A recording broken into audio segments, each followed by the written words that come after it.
बिस्मिल्लाहिर्रहमानिर्रहीम अस्सलाम वालेकुम। मैं हूं एडवोकेट हाफिज़ गौहर अली। नाजरीन, आज का जो लेक्चर है वो रिट जुरिस्डिक्शन के ऊपर है। रिट जुरिस्डिक्शन क्या होती है, किन किन केसेस में या किस कैटेगरी के केसेस में रिट जुरिस्डिक्शन की जाती है। इसके अलावा लॉ गैट के पेपर में 24 जुलाई को जो लॉ गैट का पेपर हुआ है उसमें बहुत सारे सवालात मे बी और शेल बी के ऊपर थे। अब मे बी या शेल बी का वर्ड जहाँ भी यूज़ होगा उससे क्या मुराद होगा, इसकी इंटरप्रिटेशन या उर्दू में कहूँ तो इसकी तशरीह क्या होगी। इसके अलावा आर्म फोर्सेस यानी कि फ़ौज के जो अदारे हैं, इसमें नेवी है से एयरफोर्स है या बाकी जो भी अदारे हैं, उस हवाले से या उसका कोई मेंबर है क्या वो भी रिट जुरिस्डिक्शन में जा सकता है, और इसकी एप्लीकेशन को हाई कोर्ट किस तरह से एंटरटेन करेगी। इसके साथ जब पब्लिक रेवेन्यू या पब्लिक कोई मैटर हो उसके ऊपर हाई कोर्ट ने जब कोई डिसीजन देना हो तो हाई कोर्ट कौन से प्रिवेंटिव मेजर्स लेगी, या इस तरह के केसेस में हाई कोर्ट के ऊपर क्या जिम्मेदारी है। तो वीडियो का आगाज़ करते हैं जुरिस्डिक्शन से। नाजरीन, जुरिस्डिक्शन का क्या मतलब होता है? जुरिस्डिक्शन का मतलब है अख्तियार समात। अख्तियार समात यानी कि किसी भी कोर्ट का क्या वो उस केस को सुनने की अहलियत या उसकी समात का हक रखती है या दायरा अख्तियार रखती है। तो सबसे पहले मैं आर्टिकल 199 का हवाला देता चलूँ। Article 199 constitution of Pakistan, constitution के आर्टिकल 199 जो कि हाई कोर्ट को रिट का अख्तियार देता है। इसमें जो वर्ड है वो मैं पढ़ता चलूँ। Subject to the constitution a high court में। अब यहाँ पे वर्ड है मे का क्या मतलब है?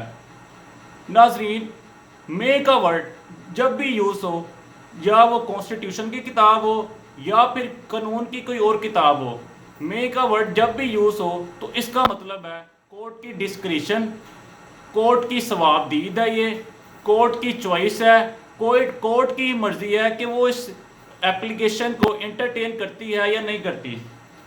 अब इसके ऊपर मैं बताऊंगा कि जुरिस्डिक्शन कौन कौन सी कैटेगरी की होती है या कितनी काइंड्स है जुरिस्डिक्शन इसकी रिट की। तो सबसे पहले मैं बात करूं कि रिट जो है वो कौन कौन बंदा फाइल कर सकता है। क्या कोई भी बंदा किसी भी केस के ऊपर रिट फाइल कर सकता है? तो इसमें दो तरह की मैं बातें बता दूं। पहली बात, जो पहली कैटेगरी है उसके अंदर सिर्फ एग्रीव पार्टी यानी कि मुतासरा फरीक जो है सिर्फ वही रिट दायर करेगा।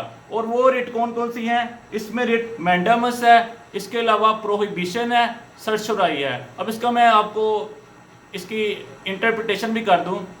इसमें सिर्फ एग्रीव पार्टी यानी मुतासर जो बंदा किसी डिसीजन से हुआ है तो वही सिर्फ रिट फाइल कर सकता है हाई कोर्ट में। तो मैंडामस के बारे में बताता चलूँ कि कोर्ट की जुरिस्डिक्शन के अंदर, कोर्ट की जुरिस्डिक्शन टेरिटोरियल जुरिस्डिक्शन। अब टेरिटोरियल जुरिस्डिक्शन क्या होता है? जैसे कि पंजाब की एक बाउंड्री है, उस बाउंड्री के अंदर कोई भी लोकल इंस्टीट्यूशन या फेडरल इंस्टीट्यूशन या फिर प्रोविंशियल इंस्टीट्यूशन अगर उसके किसी बंदे ने या किसी फंक्शन को परफॉर्म करते हुए किसी बंदे ने अगर कोई एक्ट किया है तो हाई कोर्ट उसको रिफ्रेन कर सकती है, उसको रोक सकती है कि आपका ये काम अगर ये कानून के मुताबिक, उसकी लॉ के मुताबिक नहीं है तो हाई कोर्ट रिफ्रेन कर सकती है, इसको रोक सकती है। या इसके अलावा ये तो मैंने रिट बता दिया है, इसको प्रोहिबिशन, रोकना, मना करना। अब दूसरी जो रिट है वो मैंडामस है यानी कमांड देना। अगर कोई हाई कोर्ट के दायरा अख्तियार में टेरिटोरियल जुरिस्डिक्शन, टेरिटरी यानी कि हदबंदी जिसको कहते हैं, टेरिटोरियल जुरिस्डिक्शन में अगर कोई शख्स अगर वो फेडरल के फंक्शन सर अंजाम दे रहा है या प्रोविंस के दे रहा है या लोकल अथॉरिटी में कोई काम कर रहा है तो हाई कोर्ट उसको ऑर्डर कर सकती है। ऑर्डर किस तरह डायरेक्ट कर सकती है कि वो बंदा लॉ के मुताबिक वो काम करे। अब दूसरी जुरिस्डिक्शन क्या है? हाई कोर्ट डिक्लेयर कर सकती है। डिक्लेयर किसको कर सकती है?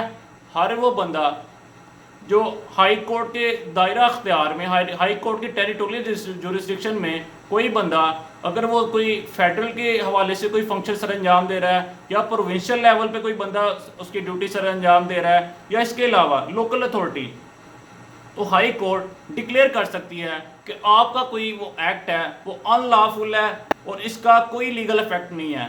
अब इस तरह के केसेस जो ज़्यादा कौन से आते हैं, अब होता इस तरह से है कि यूनिवर्सिटी में आपका मेरिट पे नाम आता है और आपकी जगह किसी और बच्चे को एडमिशन दे दिया जाता है, तो हाई कोर्ट के अंदर ये जुरिस्डिक्शन के तहत या इस रेट के तहत केस फाइल किया जाता है, जिसके अंदर आप डिमांड करते हैं कि इस यूनिवर्सिटी ने ये जो एक्शन किया है इसको इलीगल डिक्लेयर किया जाए। या इस तरह से होता है कि आपका किसी अपॉइंटमेंट किसी जगह पे होनी होती है लेकिन इलीगली किसी और बंदे को अपॉइंट कर दिया जाता है, किसी सिफारशी को कर दिया जाता है, तो उस तरह के केसेस में भी ये रेट फाइल की जाती है। अब दूसरी जो कैटेगरी है उसके अंदर कोई भी बंदा ये रेट फाइल कर सकता है। अब ये रेट है कौन सी, इसको कहते हैं हेबियस कॉर्पस। हेबियस कॉर्पस को उर्दू में जो मतलब है वो है हब से भेजा, यानी कि किसी ने किसी बंदे को इलीगली डिटेन किया हुआ है। अब इसमें हाई कोर्ट की क्या, इसके हाई कोर्ट किस तरह की डायरेक्शन कर सकता है, हाई कोर्ट अपनी टेरिटोरियल में दोबारा फिर बताता चलूँ, इस तरह से नहीं होगा कि हाई कोर्ट के टेरिटरी के बंदा बाहर हो और हाई कोर्ट उसको ऑर्डर कर दे, तो ऐसा बिल्कुल नहीं है। हाई कोर्ट की टेरिटरी के अंदर ही कोई बंदा इलीगली किसी को डिटेन किया हुआ है तो हाई कोर्ट ऑर्डर कर सकती है कि इस बंदे को प्रोड्यूस करे उसके सामने, तो उसके बाद हाई कोर्ट सेटिस्फाई करेगी कि आया कि ये बंदा लॉफुल इसको डिटेन किया हुआ है या नहीं। तो हाई कोर्ट जब तक सेटिस्फाई नहीं होती तो हाई कोर्ट इसको कोई भी ऑर्डर कर सकती है। इसके अलावा अगली जो रिट है वो को वारंटो। को वारंटो ये है कि किसी भी हाई कोर्ट के टेरिटोरियल जुरिस्डिक्शन के अंदर कोई बंदा कोई ऑफिस होल्ड करता है तो हाई कोर्ट कह सकती है कि आपने किस अथॉरिटी में ऑफिस होल्ड किया हुआ है। अगर मैं माजी के किसी केस का रेफरेंस दूं तो एक दफ़ा ऐसा हुआ कि गवर्नर ने एक इलीगली डिटेन ऑफिस जो है वो होल्ड किया, तो हाई कोर्ट ने इसके ऊपर, जो सिंध हाई कोर्ट है उसने इसके ऊपर फैसला भी दिया हुआ है कि आपने ये जो एक्ट किया है ये किस अथॉरिटी में किया है, या किस अथॉरिटी में आपकी तो ये दायरा अख्तियार ही नहीं था जिसमें आपने ये सारे काम किए हैं। अक्सर आप पुराने माजी के केसेस देखें तो अक्सर कभी भी मार्शल लॉ लग जाता था, कभी भी गवर्नर राज लग जाता था, तो इस तरह के केसेस में हाई कोर्ट के पास एक जुरिस्डिक्शन है कि वो उससे पूछे कि आपने किस अथॉरिटी में काम किया है। अब अगली जुरिस्डिक्शन कौन सी है, high court on the application of any aggrieve, यानी ये भी जो अब ये दोबारा जो मैं कैटेगरी बता रहा हूँ ये दोबारा फिर से वो आ गई है मुतासरा फरीक वाली। एक मुतासरा फरीक वाली है, दूसरी है कोई भी पर्सन।